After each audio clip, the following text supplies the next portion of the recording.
Yes, guys, all right. Welcome to this new video where I will show the exact creative framework behind the eight-figure fashion store. So let's get started right away. So point one, what works? Before you try to make a looking ad, understand what actually performs and why. This is something where I see so many people make a mistake. They just start making ads without understanding why it is working or why it's not working. So let's get started. Earns attention instantly. If your ad doesn't win in the first 2 seconds, it doesn't matter what happened after. Winning creative starts with a specific opening, a specific vibe that basically stops the scroll pattern from our potential customers. It shows, not tell. Great performing creatives don't tell they have good, high quality product, they show it. The message is simple. Every top performing creative has one vision they want to tell. And if the viewer of the creative can instantly feel or see that vibe, they will scroll further in 1 second. It feels native. It is so important that the creative feels natural, feels native, so the people that will see the creative, it needs to blend in their feed. But at the same time, also need to stand out. Delivers proof. This can be about comments, reviews, UGC type of clips, anything that basically shows proof. Last one, aligns with offer. And trust me, even the best looking creatives will fail if it doesn't align with the offer. So these are a few things you can remind before you actually start to think about making new ads, finding new ads. You need to understand everything about this. Next point, research. Before you create, you must know what others do and what works. So here are a few points that I use myself to basically get inspiration, but also see what is working and why it's working. So I like Pinterest a lot to see what big brands are doing, but also to generate UGC type of content. So this is a Loro Piana photo shoot that I really like. So as you can see, the target audience is like really visible right here. It's a specific type of people. They look really rich. Also the clothing they are wearing, like they are trying to tell a story with like the whole picture. It's like very luxurious type of clothing, but it's also for outside, for going on a walk. And that's something that is really good. So if someone like these people see this creative, they will feel connected to the type of creative. Instagram feed, also a very good one. And it is really important that your brand has one specific feed. As you can see, Stasi, really big brand, of course, one of the biggest at the moment, has one specific vibe, which looks really cool. It's not like only studio pictures because like that's not working anymore. You don't want to only focus on professional high quality images nowadays because you want to blend in, like I said, with other people's socials. As you can see, this could be someone, his Instagram account, for example. Of course, Facebook ad library, because we want to see the data and what people are running at the moment, because this is cool, but we don't know what they are running from their Instagram feed and what's working with ads. Here we can see everything. So yeah, Facebook ad library is one of the best ways of actually seeing what other brands are doing. Speaks for itself. Get hooked. I think a lot of people are not using Get Hooked yet. So if you are new or you don't know, please check it out. It's a very good way to get a lot of data from big brands. So yeah, check it out. It speaks for itself, but a very good one.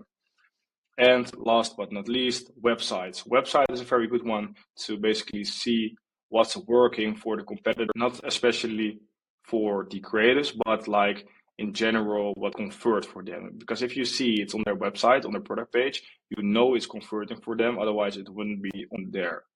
So Massimo Dutti, very good example. One of my favorite brands, by the way, for myself. They are like really high quality, but it tells a story. It's like a streetwear kind of vibe, but it's not like that professional studio picture that I talked about earlier. 3, key notes, static versus video, because you want to have different keynotes for static and videos. It's way different.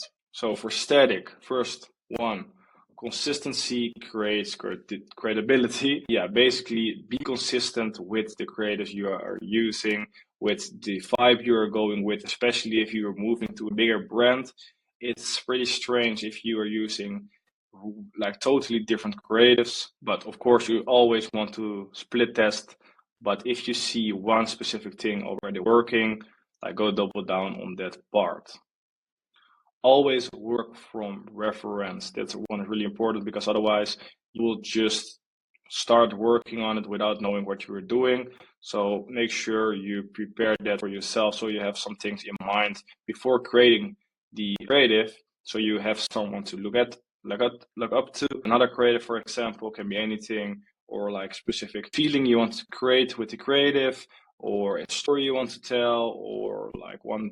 All you need to know everything basically, and not just prepare it without knowing anything.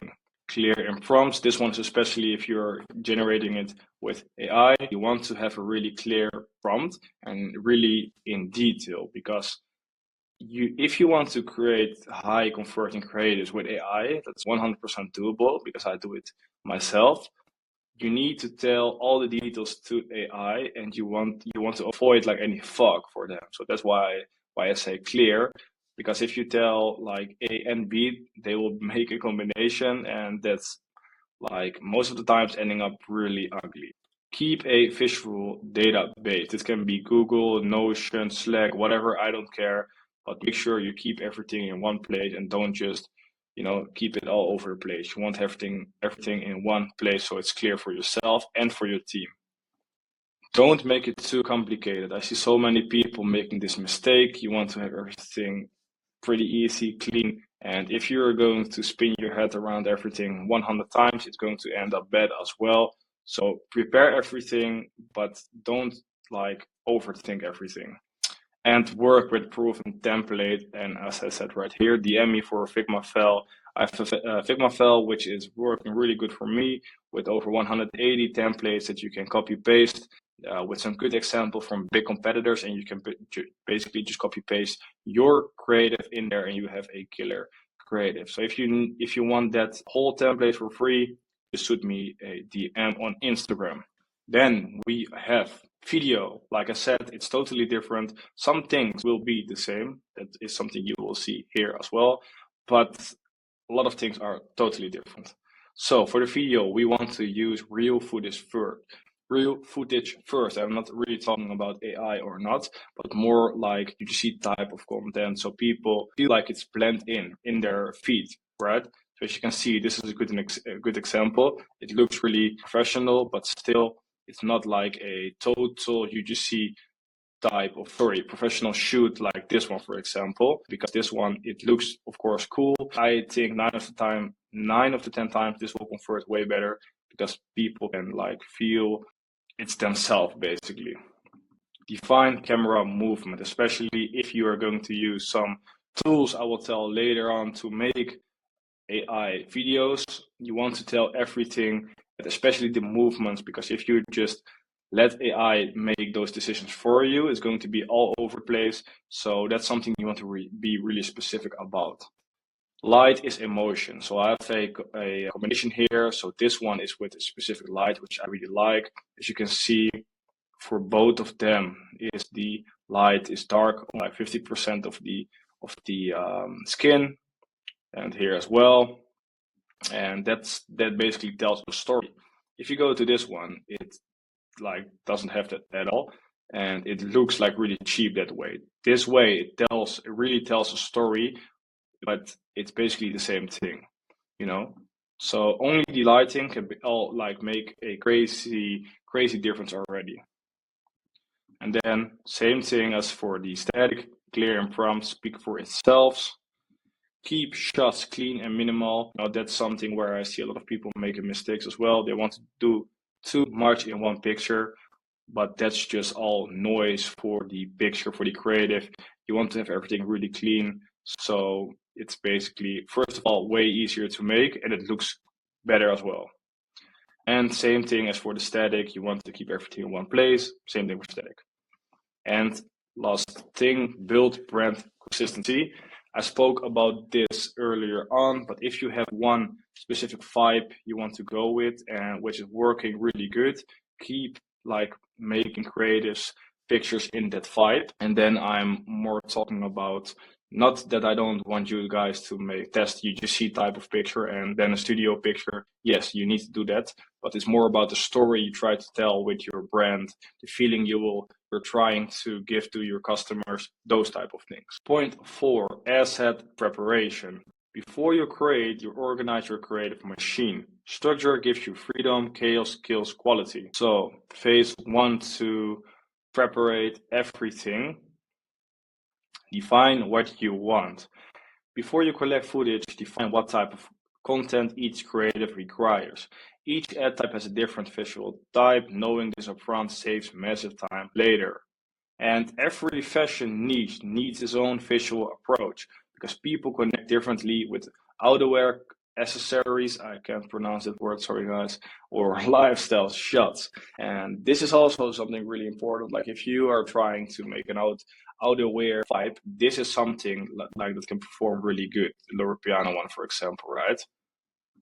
But if you're trying to sell this head on this creative, this is not the vibe you want to go for. Then you are more aiming to do something like this. So it's really important that for every product, like it's totally different. So you need to understand that upfront. So again, knowing this upfront saves massive time later and keeps your visual consistent across every campaign. Really important, guys. And here I made some template for fashion stores. So I know some people are struggling with, connecting a feeling, a pain point to fashion.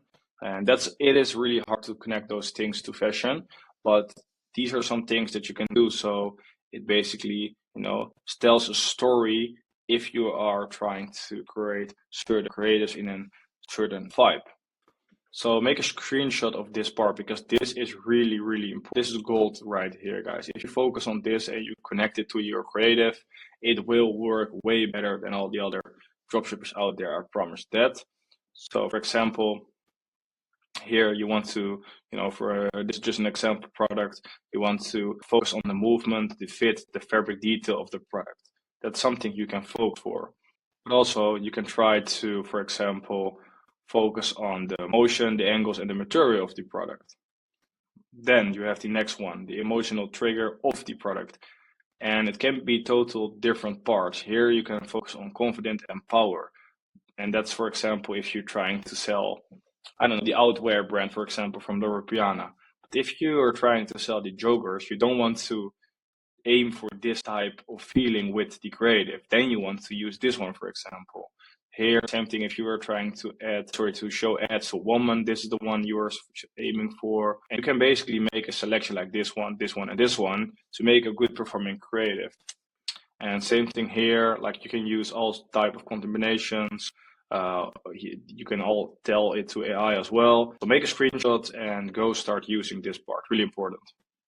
And also, this part is even more important. Key takeaways: each ad should visual match the product's emotional story. Don't treat all the products the same. Each category needs a unique visual rhythm, which is, I think, the dumbest mistake to make if you are not using this. If you don't use this and you try to do the same thing with every product you are selling, that is the fastest way to don't make any revenue, basically.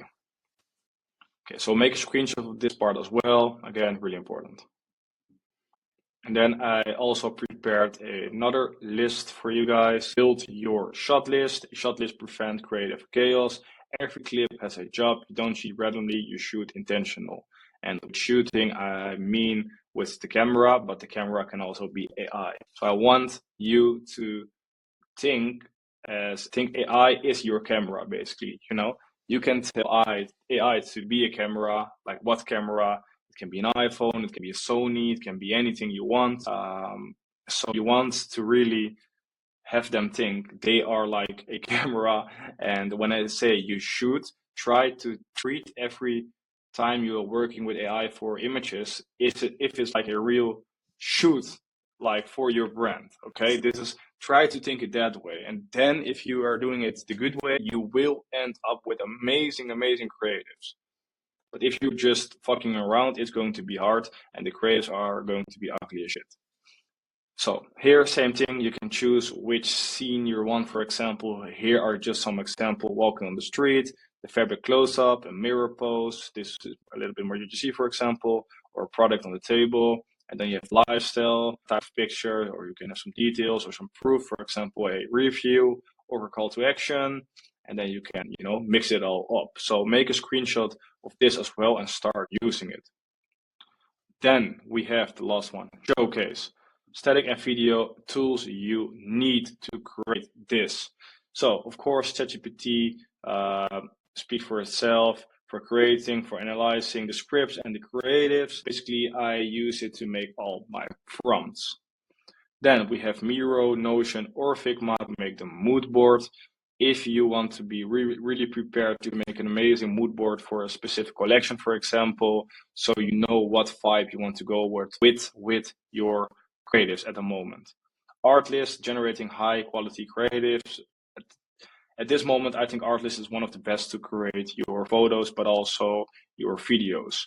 And then Google Drive or Notion or Monday to use your organization. You can do a combination of them. So I'm a big fan of all, especially the Monday. You guys, I know I'm a big fan of that part.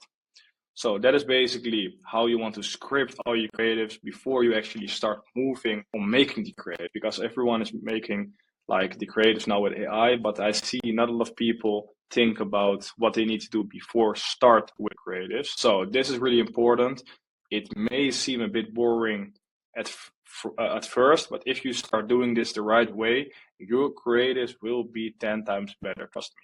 So again, guys, if you want that Figma template, make sure to send me a DM on Instagram. And if you are struggling with making this, also send a DM. Maybe I can help you. And if you are not struggling with it and you will make crazy creatives, whatever, send them over as well. Like, I'm always open for a chat to talk about the creatives. So yeah, that's it. Take care, guys, and good luck.